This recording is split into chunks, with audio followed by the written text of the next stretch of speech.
With the Super Bowl just around the corner, the biggest TV spectacle in the world, and yet the entire football fan base of the country can't get their eyes off of Deflategate. Did they do it? Well, Bill Belichick and Tom Brady both say they have no explanation for how footballs could have lost air pressure during Sunday's game in Foxborough. First, Belichick said he knows nothing about the process of examining and approving those footballs before the game. When I came in Monday morning, I was shocked to learn of the news reports about the footballs. I had no knowledge whatsoever of this situation until Monday morning. I would say I've learned a lot more about this process in the last 3 days than I knew. Of course, notice the hashtag flexball in the backdrop behind him there. A little bit ironic if you ask me, but Belichick claiming ignorance, not something we usually hear from him, but just hours later, Tom Brady stepped up to the press and he also denied doing anything wrong. Brady said he's not a cheater and he did not alter the game balls in any way.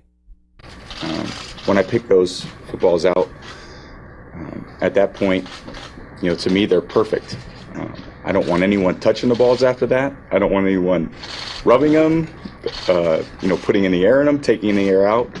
To me, those balls are perfect, and that's what I expect when I show up on the field.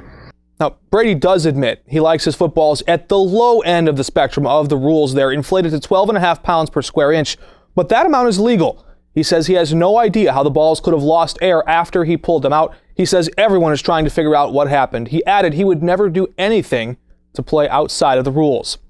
But believe it or not, people outside of New England aren't so ready to accept these answers from Belichick and Brady. The conspiracies, the accusations are mounting, and this is, after all, the duo's 6th trip to the Super Bowl together, the most appearances in the Super Bowl by any coach and quarterback in NFL history. So what gives? And if they didn't deflate the balls, then who? And we're turning out it could have been the weather itself. We did a little research and found the head of the physics department at Boston College should be able to help us clear this whole thing up. And don't worry, he's impartial. He's not a Patriots fan. He pulls for the Buffalo Bills. It's a poor guy there. But Professor Michael Naughton says the football would immediately begin to lose air pressure when placed in colder temperatures. Naughton says a football inflated to 12.5 pounds per square inch in a room that's 70 degrees would eventually deflate to 11.5 psi if you took it outside to a temperature of just 50 degrees, a 20-degree drop. He also added, the greater disparity between inside and outside temperatures, the more a football would lose pressure. And in other news, they say there is no evidence of a crime, but consequences still strike several leaders at the Immaculate Conception School. Police in Revere and the Suffolk County's DA office closed the books on a case of possible indecent exposure. When news first broke, a lot of parents very upset. Many of them had questions. The pastor, the principal, and the teacher, all three lost their jobs for not telling parents what happened sooner.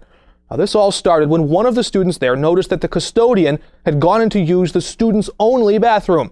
But when the police conducted an investigation and produced a full report, they say they found the custodian did not use any foul language or attempt to engage in any physical contact with those students. They say there was no crime committed. They don't have anything to support criminal charges. But still, those three people out of jobs, the custodian still employed. And budget analysts and number crunchers huddle up at the State House. They're looking to close a major gap in the new fiscal year. But first, they need to find consensus on next year's revenue projections. Governor Baker is looking for creative ways to cut the spending and fix the budget. Of course, we've heard about the state hiring freeze, with one organization predicting $1 billion budget gap next year. Another predicted $1 billion increase in revenues. So what to do now? A lot of math still ahead. Governor Baker met with legislative minority leaders to determine what to do about the $765 million budget gap between now and July 1st. Not only next year's budget, but still this year's. On the agenda, a lot of work still ahead. And in her first full day on the job, new Attorney General Maura Healey testified before a meeting at the State Gaming Commission. Healey brought some of her own ideas to the mix, and from what we're hearing, there's some pretty tough ones. Healey told the Gaming Commission casinos are coming to Massachusetts at a time when the industry is struggling. A lot of questions, suspicions. Now, she says her office is committing to using the full civil and criminal authority to keep them in line. She said her office would send an additional letter to the commission after that meeting. In other words, in case you weren't taking notes, I'll send you a copy of my plans. Healy laying down the law. Now, Healy would support the proposal we've heard of, the one that would limit the number and the distance of those ATM cash machines, moving them away from the gambling floor. Now, critics of the casino that's new to the area feel that that could enable or promote gambling addiction. Healy would always put a limit on how much money gamblers could withdraw in a cash advance as well.